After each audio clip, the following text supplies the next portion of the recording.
Welcome. Welcome, Tilly. Welcome, Hi. Jeffrey Sackman, Tzipi. Hi. Welcome to Tzuzamen. We're dedicating this show for the Holocaust Day in Israel. And we're going to talk about the movie that Jeffrey produced, Irena's Vow. First of all, can we please hear from you what it's about, or the plot? What is the plot in like in 2-3 sentences? Absolutely. Thank you. And nice to see you. Irena's Vow is an incredible story about a young Polish woman who, during the Holocaust, undertook to save 12 Jews by hiding them in the basement of the villa of the German major in the town of Tarnopol. And and she was the housekeeper, and she kept them hidden there for 8 months until they were able to escape into the forest as the Russians were coming to liberate Poland. And it's the most incredible story. And I don't want to give too much of the plot away, but the penultimate scene is when a couple in the basement get pregnant and they want Irena to go and find abortion equipment because if they have a baby, they're afraid it's going to give them all away. And she refused to do so. She made a vow when she saw what the Nazis had done to a child in front of her face. She made a vow, I will never let Hitler get another Jewish baby as long as I'm alive. Right. And that's the essence of the How did title. you get to her story? I mean, I think we can find stories about the Holocaust till the end of life. I mean, it's endless. And she was a hell of a gutsy girl. She was 22 and she did an She's a Polish. She's a Christian Polish. Unbelievable. Catholic, yes. Catholic, yeah. How did you get to her story? So pretty incredible. I was presented with the script about 8 years ago now. And Who wrote the script? It was written by an incredible man named Dan Gordon, who was a pseudo child to Irena. He met her by listening to her on a radio station talking with I believe it was a former neo-Nazi. And the reason that Irena, her story is incredible, both during the 1940s and also when she ended up in America. And she never spoke of her experience for 40 years. And one day she got a random phone call from a university student who was doing a paper on Holocaust denialism and just randomly called. And she got off the phone shaken and said to her husband and daughter, how is this possible that somebody could say this didn't happen? I was there. And her husband looked and said, well, what are you telling me for? Go tell the world. And then she started to go to the high schools and talk on radio stations. And one day, Dan overheard her talking on a radio, and he called the station. He said, I'm a screenwriter. I heard this story. I'd like to meet this woman. Here's my number. I'm not a crank. And she called him the next day. And as he describes it, a love affair formed, a mother-son love affair. And they were incredibly close for 10, 15, I think 15 years or so till she died. And in that time, Dan decided it was important that her story be told. He wrote a Broadway play. Oh, she wrote a book first or not? She wrote the book first, yes. She wrote, so it was an adaptation of a book. Well, not really. The book was her life story. He wrote his version of that. Right. But yes, there's elements because it's a factual, historical story. And it played on Broadway about 18 years ago. And Dan was committed that this story must be told. It must be a film. And there's an obvious parallel with Schindler's List. As I like to say, for our distribution plans, the only difference is we don't have a Steven Spielberg, we don't have big movie stars, and we don't have Universal as a major studio distributing the film. So we're an independent company, and we were very dedicated to getting this film made. I said, how did you get to how you were introduced to the project? So somebody brought me the script and they wanted to set it up. I live in Toronto. We wanted to set it up as a Canadian-Polish co-production. And eventually I took over the rights, developed a great friendship with Dan, and we hired other people to physically produce the film, this wonderful woman in Poland named Beata Pizzula. And we had the most fantastic experience shooting the movie in Poland. Although I must say it was in April of 2022, a month after the war in Ukraine broke out. So the reality atmosphere was stunning and staggering. And on the way to Poland. I went with my business partner twice. We brought duffel bags full of supplies for the Jewish agency in Warsaw. And you go to the Jewish agency, which was incredible. But there were mothers and kids and volunteers with the kids and no men because the men were not allowed to leave Ukraine. And then we went to shoot the first days were in Lublin, which is the closest major city to the Ukraine border. And so the reality of seeing these Nazi vehicles and listening to machine guns being shot in the streets of Poland while the Russians are next door was truly remarkable. And I think it Really created an interesting, atmosphere. that was, that you were in Poland. So what you witnessed and what you heard, you know, It's parallel. across the border It's was really, incredible. like a umbrella over your story. And Well, I think so. sound- And I think the crew and I think the actors, I think everybody felt it. I mean, you couldn't not feel it. It was so present, right. right? And I mean, and so it gave a seriousness to I mean, it's obviously a serious subject matter. But I think the important thing to focus on also is Irena herself um, was this remarkable person. She was a young girl. She didn't have life experience. Her life experience was horror. She was gang raped by Russians, which she referred to as her first kiss. She was in the hospital for 6 months. She wanted to be a nurse. So you see in the beginning of the film, she's working in a hospital as a young nurse. She's 19 years old at that time. And then she goes on and by instinct, because you couldn't have thought, you couldn't have planned what she did. It had to be a human instinct. And she just did everything actually unimaginable because other people didn't do that. And the other thing that's incredible, so she survived the war and the story's fantastic. And it's told in the end credits of how she met her Yes, husband in the United States. and she also was arrested before. Well, the The war. husband was, it's actually a fascinating story, another side story. There's so many incredible stories. Are there any stories in this big story? There's stories outside of the period of the film, which is set obviously in the Holocaust. She ends up in a displaced persons camp in Germany, and she was given fake papers by the people that she rescued. And she ends up as a Jewish person in the displaced person camp. And this man from the State Department comes and he's going through and giving papers and this and that. And that was it. And 5 years later, I think it was when the United Nations building was being inaugurated, she went to the building and she wanted to be there. She wanted to experience it. And she was in the cafeteria. And it's 5 years later. And this man comes, he sits next to her and they start talking. He says, I know you. And I don't know you. I know you. 3 months later, they were married. It was the man from the State Department who had interviewed her in Amazing. Germany as a fake Jewish woman. Right. So there are these kinds of stories that happen over and over again. And another story that's incredible, the major, it's a very interesting discussion. The major was probably a typical German who wasn't necessarily a devoted Nazi, This is what I wanted to ask you. Yeah. right? But he was, I always say this on a personal matter, like people are given the choice. You could either join the party or go stand in the bread line. What do you want to do? And he had experience as a manager, so they gave him a town to manage. But he wasn't a hardcore Nazi. No, it's And- almost like I was wondering because, she gave him like like a kind of moment of grace because at one point he confessed that he really suffers from what he sees and what the Correct. Nazis are doing.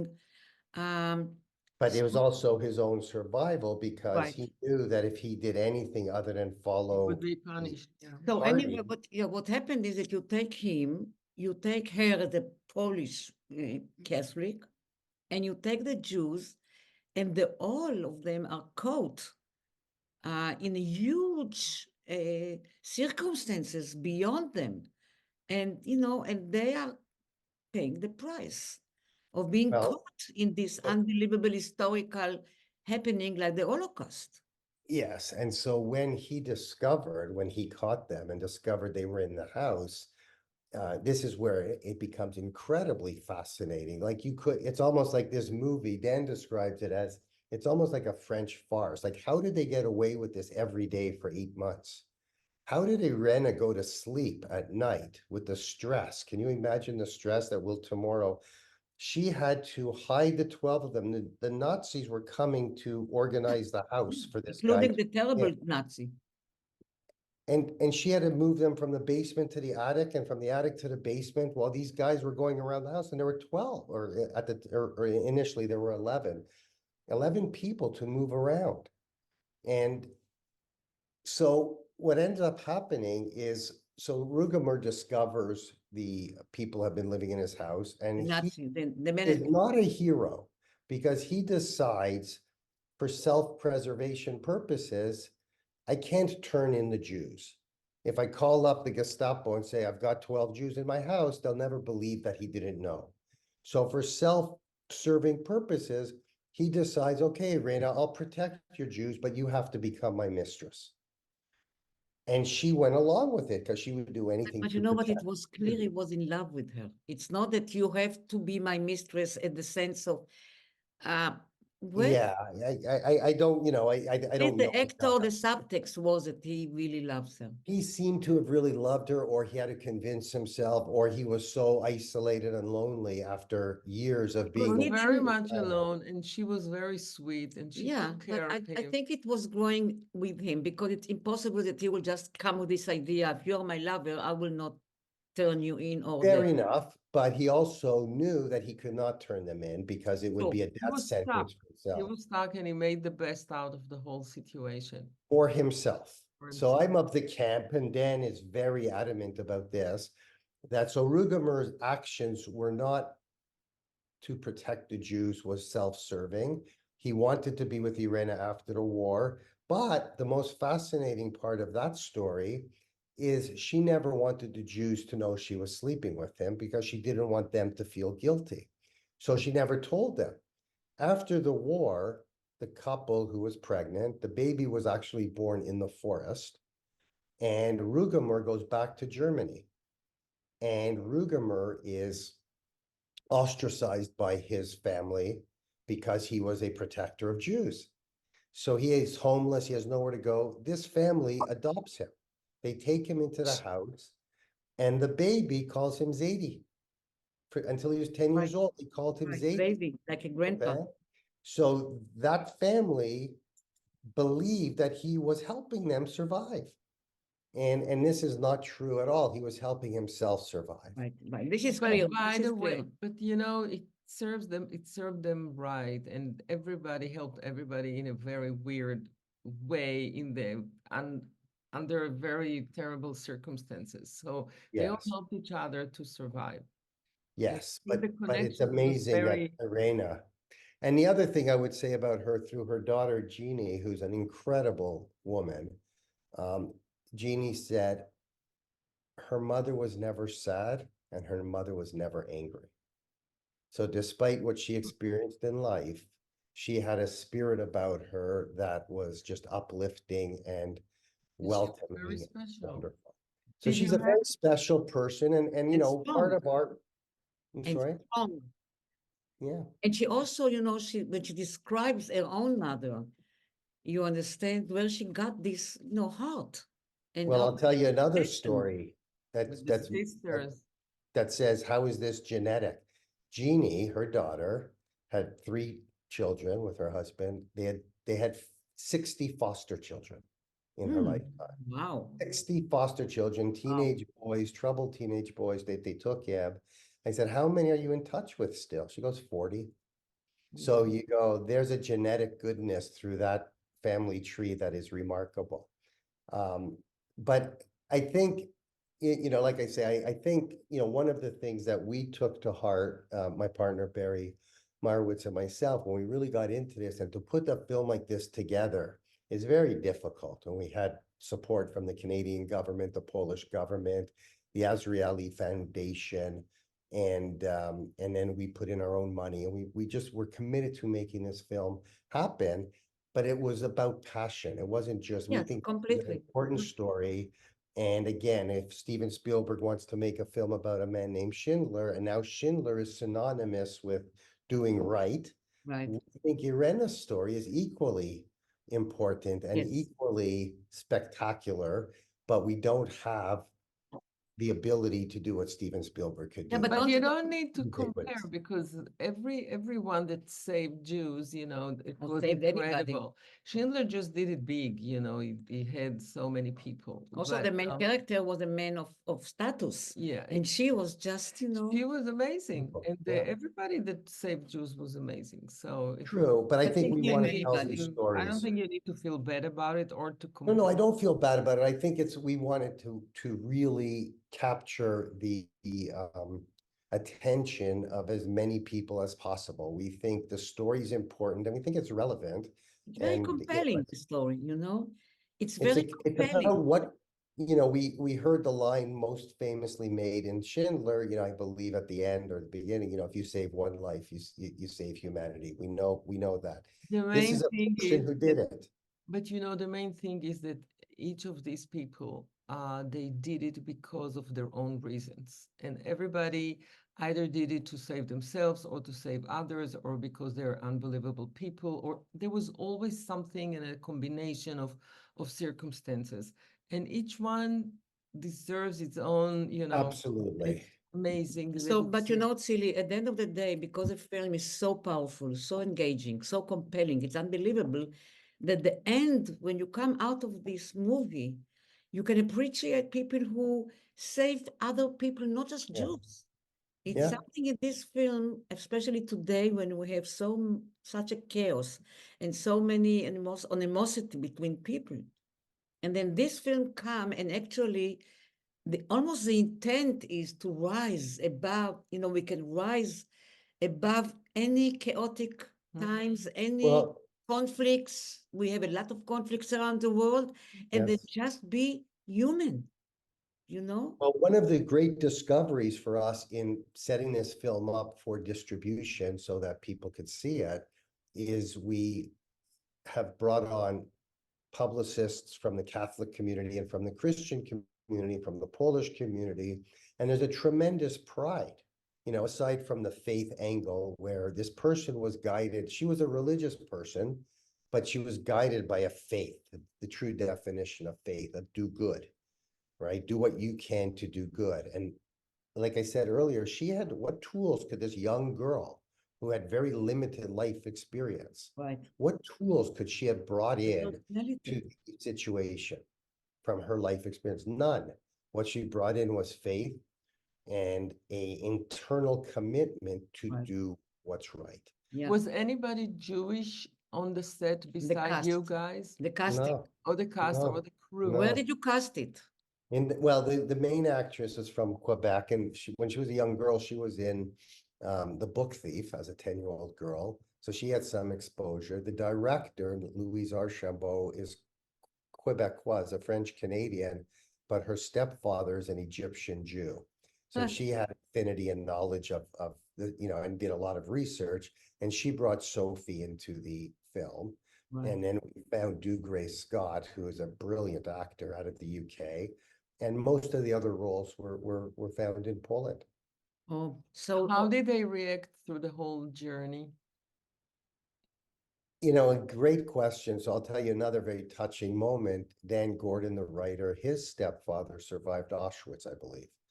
And Dan had a yellow star that was his stepfather's that somehow survived the war. And I'm getting a chill when I say this, but when we got to the set, he gave it to Sophie. He said, I want you to wear this under your clothing every day. wow. And Wow, and this is a yeah, Stanislavski. yeah. Yeah, wow. And it was extraordinary. And he was crying, tears were pouring down his face. And it was a very powerful moment. So, people were affected.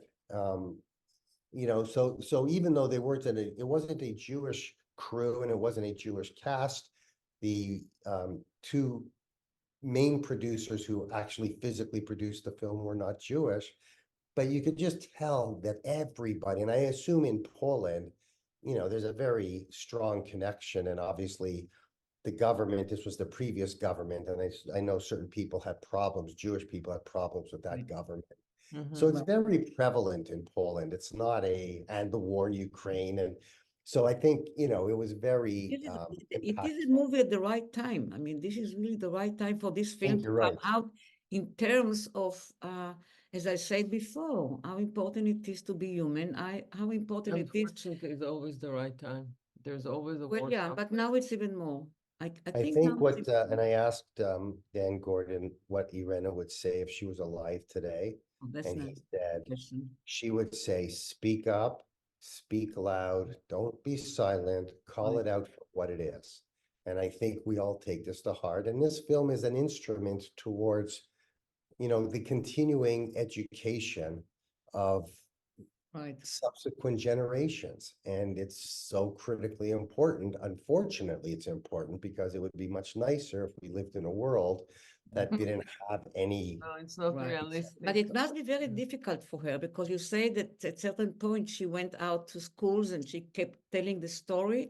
And this is really very difficult for because I made a film about Holocaust survivors who also go to high schools. And they started, like when they were 75, maybe. Yeah. And it was very difficult for them because every time they recapture those terrible moments. So I And think Irena's they experience, they sank into the situation again and again and again. It she was said though that, again, this is secondhand, she passed away in 2003, but she described her experience going around to the high schools in the inner city Los Angeles, that even the toughest, baddest boys wanted a hug from Irena. right. So when they heard her story, so I don't think she was that person. I don't think she found it difficult. I think she found her calling. And, she was an interior decorator, I believe, was her profession. And then she discovered that she had an important message. And Jeannie has picked up her message and travels around talking at synagogues and what have you. But Irena said even the biggest, baddest boys wanted a hug from Irena after she spoke to the classes. So Dan said he was with her there and they'd line up. They'd want to give her a hug. But So it's it clear from the reminds me movie. a little of Dr. Ruth in that way, like just this incredibly warm, important figure. And obviously, she wasn't doing this for fame. And obviously, we believe that, like I said, this early on in our journey of 8 years to bring this film from initial exposure to release, if we could somehow help to make her name synonymous with action and with legacy and with purpose, You did. whatever little bit would be so You worthy, did. so Where can beautiful. everybody watch the film? We think, we've had so many screenings, mostly with Jewish organizations, JCC, and watching this film in a theater is obviously the most powerful because you Yeah. can't actually believe what you're seeing and you're so drawn into it. And acting is incredible. The Right. story is incredible. And there's this stunned silence at the end of every screening. But the way this film is going to be distributed and available to consumers, we're doing a special event screening in theaters across the country, which will have happened by the time this airs. And then it's going to be available on video on demand. And we just encourage people, if you could watch it with more than yourself, if you could watch it with a group of 10, I think it would be very, very powerful and Going lead to to be in great Israel? conversations. It will come out on May 14th across the United And States. what about in Israel? Israel's interesting. Israel has a distributor, the biggest distributor in the Oh, country. the King, it's called King Distribution. United King, right. And unfortunately, I don't know what's happening in Israel with respect to movie theaters and, we'll Well, they're see. now operating. They did operate even last Yes, week. I don't know. Maybe they'll release it around Holocaust Memorial time. I don't know, because obviously, they had certain plans when this film had its world premiere at the Toronto Festival in September. So Ah, obviously their plans changed in Israel. right. Jeffrey, where did you grow up? Canada? I grew up in Montreal, yes. Oh, in And Montreal. and growing up in Montreal, how did how did they raise you, the Jews, with the Holocaust? I mean, it's interesting. So neither of my parents were survivors, and um, my father grew up in the classic Montreal ghetto. My mother was a third generation American. Oh, So it never was part of, other than Hebrew school and normal education. It was never part of my direct upbringing. It was just through education. As an adult, I decided to learn more and try to understand better. But the more you learn, the less you understand, right? How is it possible that a civilized society could fall in such a way right, and the world stays silent? And right.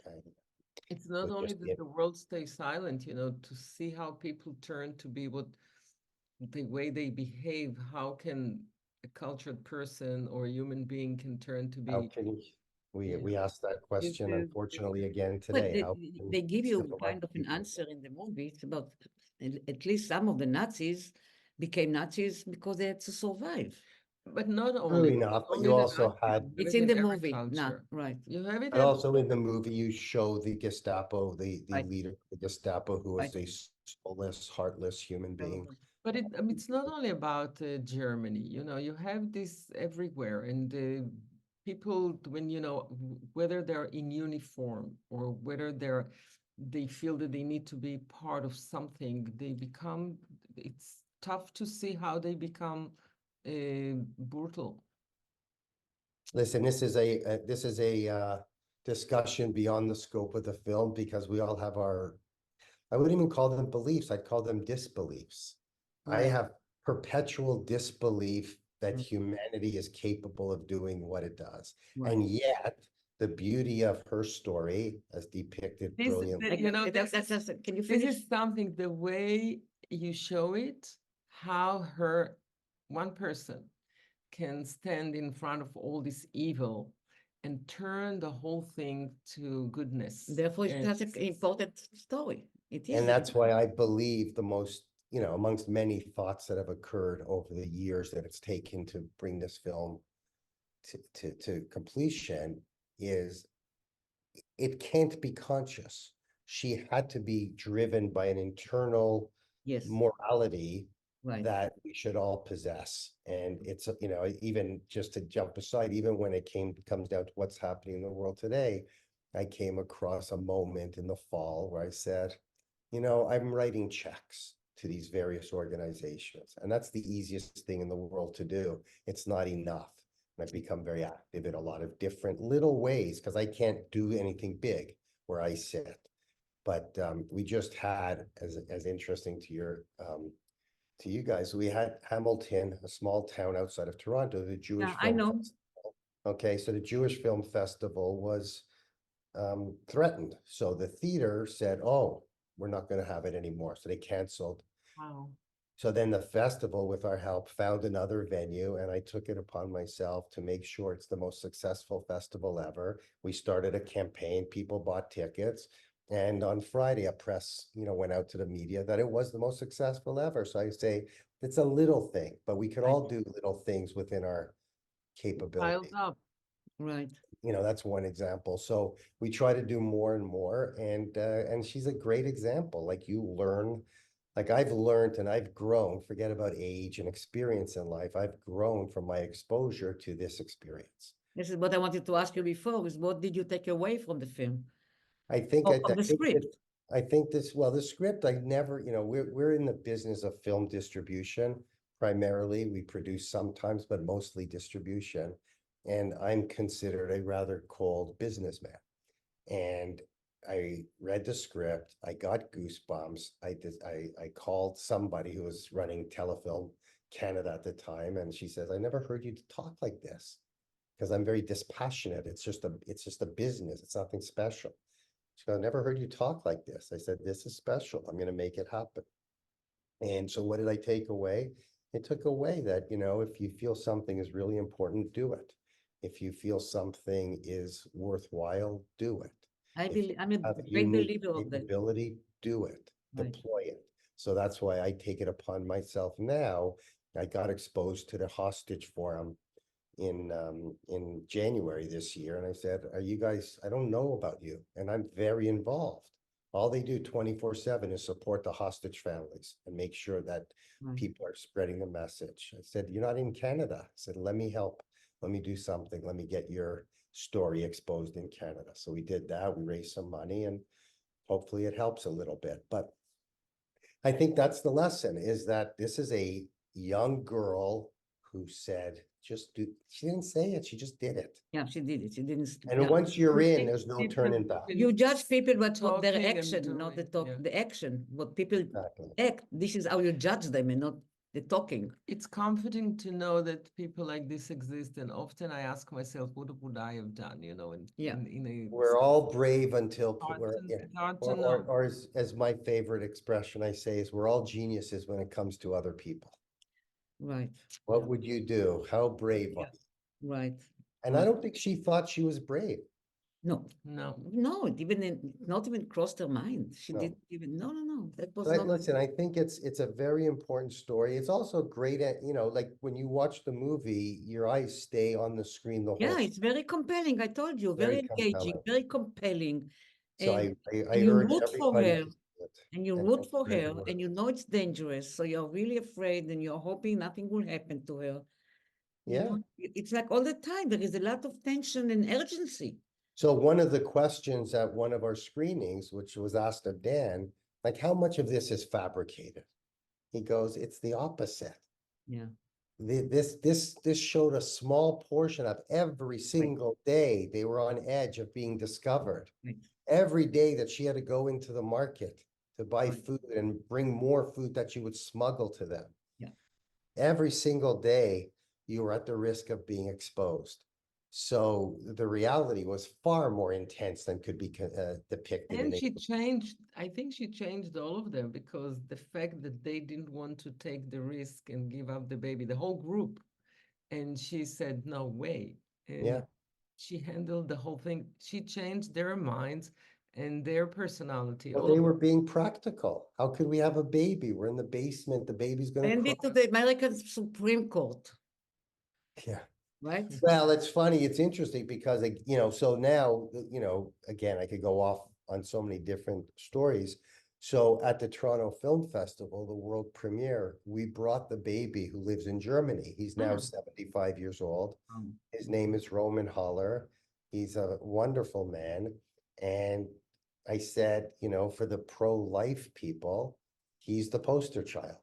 Yeah, Watch but this we movie. want Yeah. women to be able to have abortion if they want, and Of course. That's nothing to do Yeah. with the issue. The issue is she had, you know, no, because you said send it to the Supreme Court, and because they were against abortion, not against the choice of the mother to decide, the woman.